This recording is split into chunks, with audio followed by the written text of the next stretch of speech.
लखनऊ के ट्रांसपोर्ट नगर स्थित जिस इमारत में हादसा हुआ है वो महज 8 साल पहले ही बनी थी। बता दें, इसके निर्माण के लिए विधिवत योजना बनी हुई थी और इस योजना के मुताबिक लखनऊ विकास प्राधिकरण से साल 2010 में नक्शा भी पास किया गया था। इसके बाद अगले ही साल यानी कि 2011 में इस इमारत का निर्माण कार्य शुरू हुआ और फिर साल 2015 और 16 में यह इमारत बनकर तैयार हो गई। इस इमारत की गुणवत्ता जांच के बाद प्राधिकरण से साल 2020 में कंप्लीशन सर्टिफिकेट दे दिया गया। इसके बाद से ही इस इमारत को किराए पर दिया गया था। बता दें कि भवन निर्माण नियमावली के सभी नियमों का पालन होने के बावजूद भी यह इमारत 10 साल भी अपनी नींव पर खड़ी नहीं रही। बता दें, अब सवाल इमारत के ढांचे को लेकर उठ रहा है। इसके चलते अब खुद लखनऊ विकास प्राधिकरण की प्रणाली भी घेरे में आ गई है। हादसे के तत्काल बाद लखनऊ विकास प्राधिकरण ने मामले की जांच शुरू कर दी है। बता दें कि शनिवार को ये 3 मंजिला इमारत भरभरा कर गिर गई। इस हादसे में इमारत के अंदर कम से कम 8 लोगों की जान चली गई, वहीं 28 लोग गंभीर रूप से घायल हो गए। लखनऊ विकास प्राधिकरण से मिली जानकारी के मुताबिक इस भवन का नक्शा 31 अगस्त 2010 को पास किया गया था। मामला तूल पकड़ता देख LDA उपाध्यक्ष प्रथमेश कुमार रात में भी दफ्तर पहुंच गए थे। उन्होंने उसी समय योजना विभाग के अधिकारियों और कर्मचारियों को भी दफ्तर में बुला लिया और पूरी रात इस इमारत का नक्शा पास करने से लेकर प्रवर्तन टीम द्वारा की गई कार्रवाई की जांच पड़ताल की। बिहार में इन दिनों अलग अलग मुद्दों को लेकर सियासी पारा तेज हो गया है। दरअसल बिहार में अब सीमांचल इलाकों में बढ़ती मुस्लिम आबादी के बाद हरिद्वार में बढ़ती जनसंख्या के पीछे की वजहों पर चर्चा की जा रही है। केंद्रीय मंत्री गिरिराज सिंह के NRC वाले बयान पर अभी बवाल शांत भी नहीं हुआ कि उन्होंने एक बार फिर से हरिद्वार में बढ़ती जनसंख्या से जुड़ी बड़ी बात कह दी है। गिरिराज सिंह ने सोशल मीडिया साइट X पर एक पोस्ट शेयर कर हरिद्वार में बढ़ती जनसंख्या के पीछे की मुख्य वजह PFI की साजिश को बताया है। गिरिराज सिंह ने अपने पोस्ट में आंकड़ों का जिक्र करते हुए बताया कि किस तरह से मुस्लिम आबादी बढ़ी है और यह एक तरह से PFI की बड़ी साजिश के तहत किया जा रहा है। गिरिराज सिंह ने सोशल मीडिया साइट X पर लिखा, भारत के सभी सनातनियों तथाकथित सर्कुलरों हरिद्वारों की जनसंख्या नहीं बढ़ी, बल्कि यह पिछले कुछ समय से PFI जैसे संगठनों द्वारा बढ़ाई गई है। क्या हरि का द्वार इससे बुरी नज़र से बच पाएगा? बता दें कि इससे पहले गिरिराज सिंह ने कहा था कि देश में NRC की बहुत ज़रूरत है। अगर भारत के राज्यों में NRC लागू नहीं किया तो 200 से ऊपर जिले भारत में हैं, जहां भारतवंशियों की संख्या कम हो जाएगी और बांग्लादेशी और रोहिंग्या अवैध तरीके से बच जाएंगे। गिरिराज सिंह ने हिमाचल प्रदेश के मंत्री अनुरुद्ध सिंह के मस्जिद वाले बयान पर राहुल गांधी को घेरते हुए कहा कि विधानसभा के अंदर आपके मंत्री मुख्यमंत्री की उपस्थिति में अवैध घुसपैठ की जांच और सर्टिफिकेट यानी NRC की जांच कर रहे हैं, लेकिन आप इसका विरोध करते हैं। गिरिराज सिंह ने कहा कि आज NRC की आवश्यकता सिर्फ बिहार के 4 जिलों में नहीं बल्कि पूरे बिहार और पूरे देश में है। अगर NRC लागू नहीं हुआ तो देश में भारतवंशियों ही खत्म हो जाएंगे। शामली में एक सप्ताह पहले हुई होटल संचालक की हत्या के मामले में पुलिस ने बड़ा खुलासा किया है। बता दें कि पुलिस ने खुलासा करते हुए एक मुठभेड़ के साथ साथ एक आरोपी को भी इस मामले में गिरफ्तार कर लिया है। मुठभेड़ के बाद घायल हुए आरोपी को पुलिस ने गिरफ्तार कर अस्पताल में भर्ती कराया है। पुलिस ने अब तक इस मामले में 6 आरोपियों को गिरफ्तार किया है।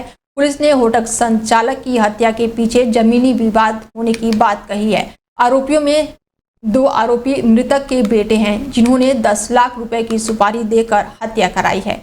पुलिस ने सभी के खिलाफ मामला दर्ज कर लिया है और आगे की कार्रवाई शुरू कर दी है। बता दें कि जनपद की सदर कोतवाली क्षेत्र में पूर्वी यमुना नहर के पास होटल व्यवसायी और प्रॉपर्टी डीलर शिव कुमार उर्फ गुड्डन कंबोज के मॉर्निंग वॉक के दौरान 7 दिन पहले अज्ञात बदमाशों ने गोली मारकर हत्या कर दी थी।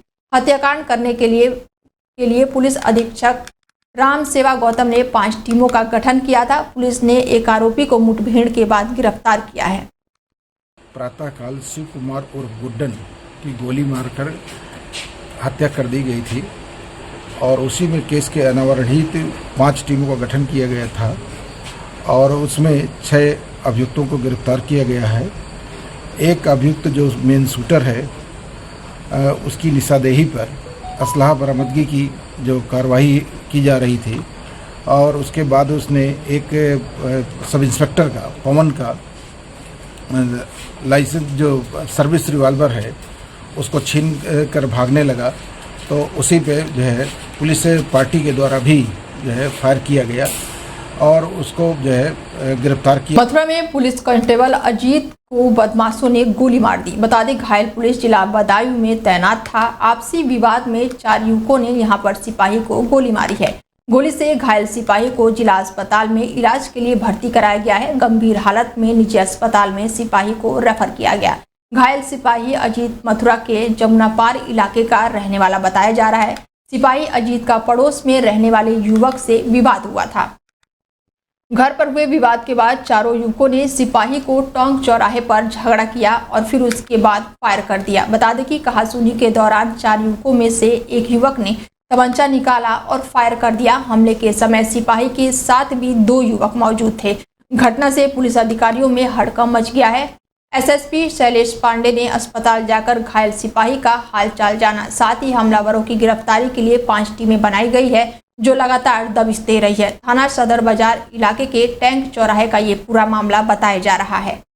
उन्हें एक व्यक्ति घायल अवस्था में दिखा, उसके साथ में उसके 2 मित्र थे जिन्होंने बताया कि ज्ञात अभियुक्तों ने इस व्यक्ति को गोली मार दी है। जो घायल व्यक्ति है उसका नाम अजीत है और जो कि जनपद बदायूं में कांस्टेबल के रूप में पोस्टेड है। तत्काल इंस्पेक्टर महिला थाना द्वारा उसे चिकित्सीय उपचार हेतु जिला अस्पताल तथा वहां से सिटी हॉस्पिटल लाया गया, जहां मजरूब इलाजरत है। इसकी हालत गंभीर है।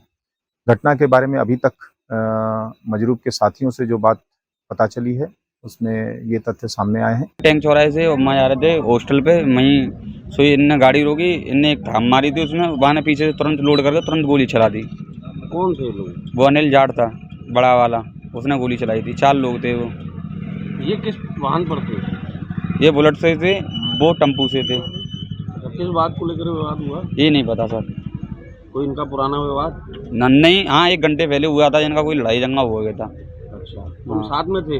तब नहीं था मैं। अच्छा, तब गोली चली तब साथ। तीर्थनगरी मथुरा में आर्टिलरी रेजिमेंट के जवान अरविंद कुमार का पार्थिव शरीर गांव पहुंचा। उनका अंतिम दर्शन के लिए लोगों का सैलाब उमड़ा पड़ा। बता दें कि अरविंद लेह लद्दाख स्थित चीन बॉर्डर पे गलवान घाटी में तैनात थे। वहां बर्फ अधिक होने से सांस लेने और बीमारी के चलते हालात गंभीर हो गए। सेना द्वारा उन्हें 10 दिन पहले आरआर हॉस्पिटल में भर्ती कराया गया था। शुक्रवार की शाम 8 बजे उपचार के दौरान उनका निधन हो गया। वह मूल रूप से मरगोना थाना क्षेत्र के बड़पुरा गांव के रहने वाले थे। उनका पार्थिव शरीर शनिवार की दोपहर करीब 3 बजे गांव पहुंचा। अंतिम यात्रा में बड़ी संख्या में लोग शामिल हुए।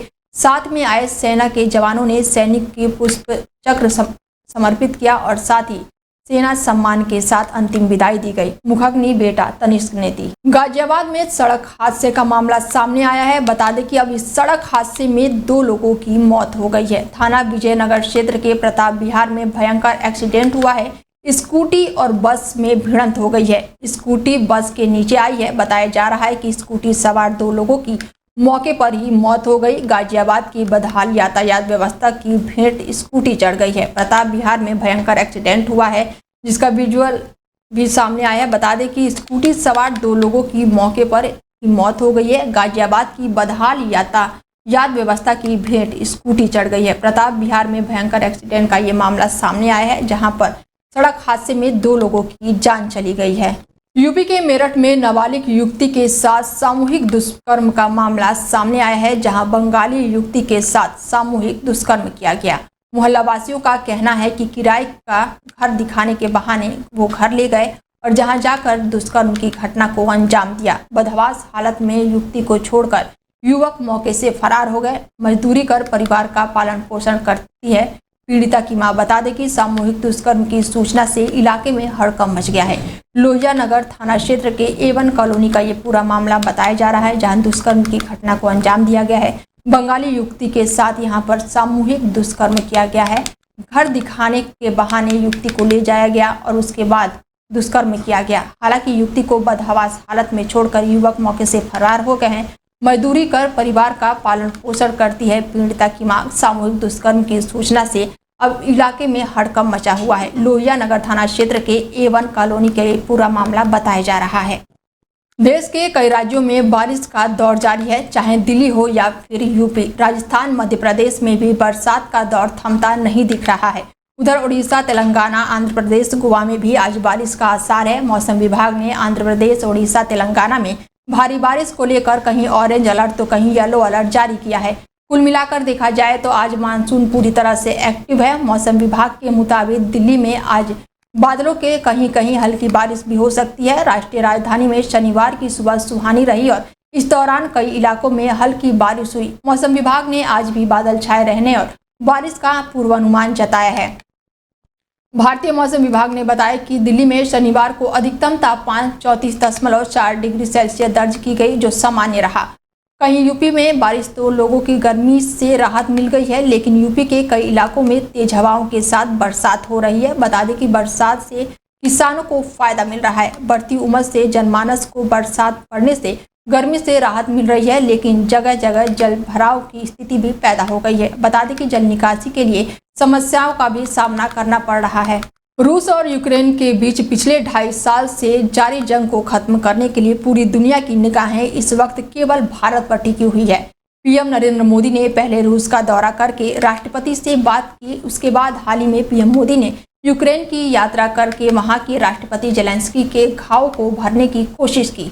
हाल ही में 27 अगस्त को रूस के राष्ट्रपति पुतिन के साथ पीएम मोदी की फोन पर बातचीत हुई। इस दौरान चर्चा हुई कि यूक्रेन यात्रा के बाद शांति समझौता से जुड़ी बातों पर चर्चा करने के लिए भारत अपने एनएसए अजीत डोभाल को रूस के दौरे पर भेजेंगे। बता दें कि इससे रूस और यूक्रेन की जंग रोकने के लिए शांति प्रयास में भारत की भूमिका और मजबूत होगी।